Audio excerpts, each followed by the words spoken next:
Well, thank you to Wireless Mike for this suggestion. This is from the Lincoln Project, and they're discussing how the MAGAverse is is reacting to the Trump indictment. Here, I have not seen this, so let me just tell you what I'm looking for. I am looking for, your standard denials of reality. I'm looking for coping, but I'll tell you what I really want to see.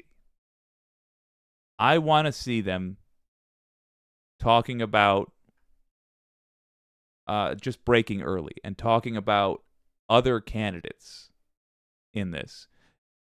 Not even necessarily saying great things about other candidates, but just revealing what they're thinking by talking about DeSantis, Chris Christie, Nikki Haley, Mike Pence, or the other. It's peace talks and be nice. The other folks that are running against Trump, because that will tell me that that's where their minds are. Let's see. You have crossed the Rubicon twice, and we will never forgive you.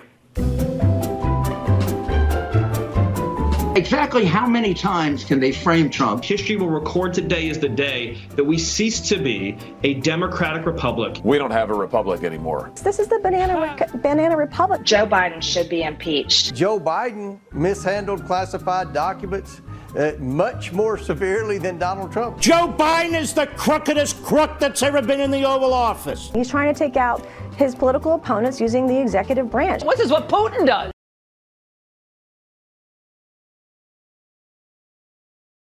This is what Xi does. This is an insurrection. BleachBit, hammers, emails, Burisma, Hunter. What did he do with the documents? Did he sell them to the enemy? No! It's a second-tier double standard of justice in this country. This is about whether the Constitution is still real in this country. There's nothing in the Constitution that says he can't be president from inside prison. And then once he gets there, well, he can pardon himself. Trump could run on pardoning himself. Vote for the pardon.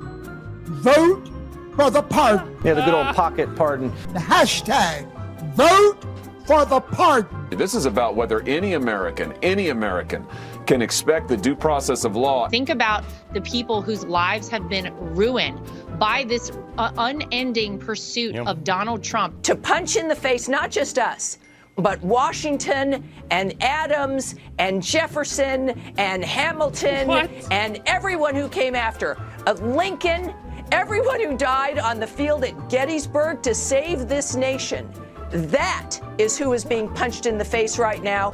President Trump is 76 years old. Principal? If the Department of Justice gets his way, he will die in federal prison. I'm an innocent man. I'm an innocent person.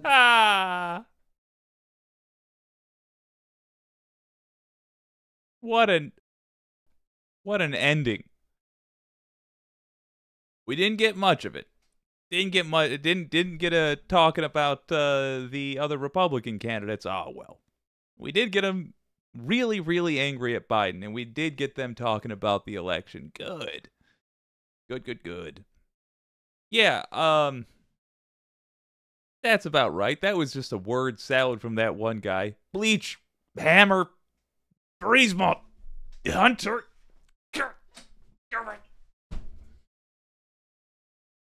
Come on.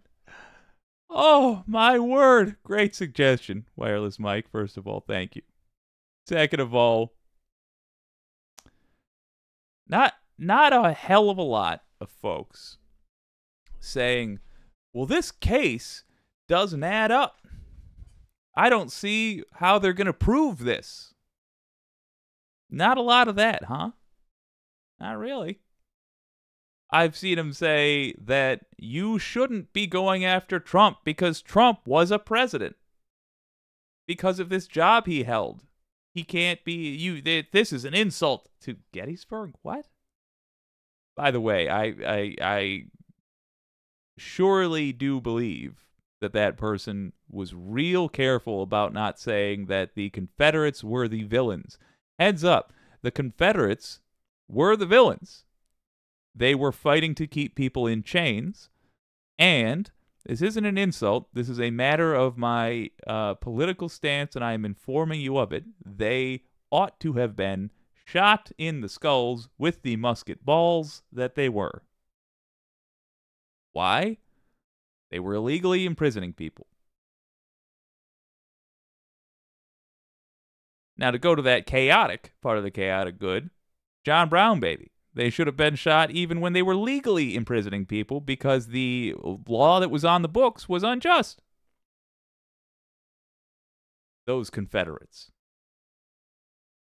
But I'll tell you, the laws we have on the books now regarding documents that the U.S. uses for its national security, for God's sake, those aren't exactly terribly controversial laws. In fact, those are laws we were all fine with. And people are only making a big deal about now if they supported Donald Trump through all sorts of craziness. And apparently feel the need to go down with the ship.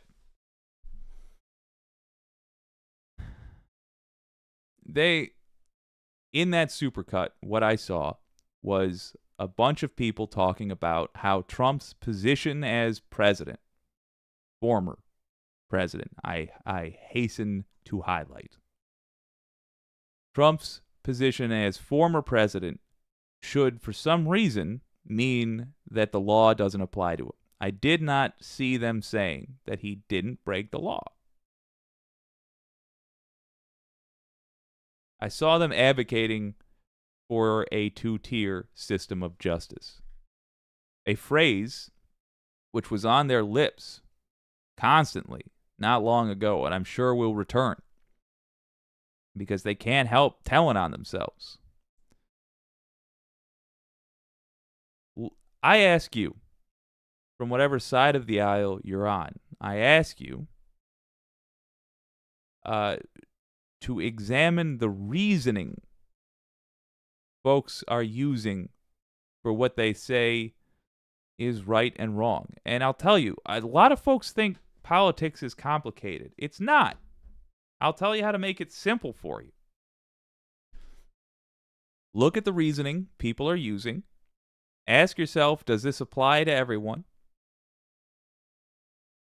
And in your heart, here's the key, in your heart, accept that these people are not special. They're not good. They're not paladins out there. I wake up every day and remind myself Joe Biden is some effing politician.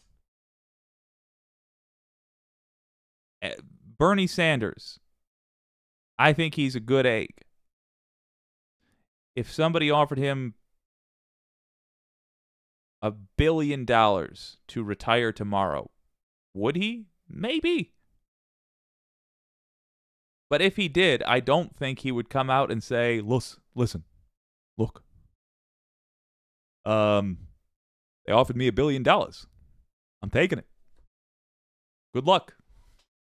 No, he'd say, I'm old. I got health concerns. It's time to go. If politics seems vague and confusing to you, odds are somebody has put a lot of effort into making it seem that way. And the person who's doing that is probably doing that because what they are doing, if it was explained in simple terms, would not be something you approve of. And that is a person you should not vote for. Great suggestion, Wireless Mike.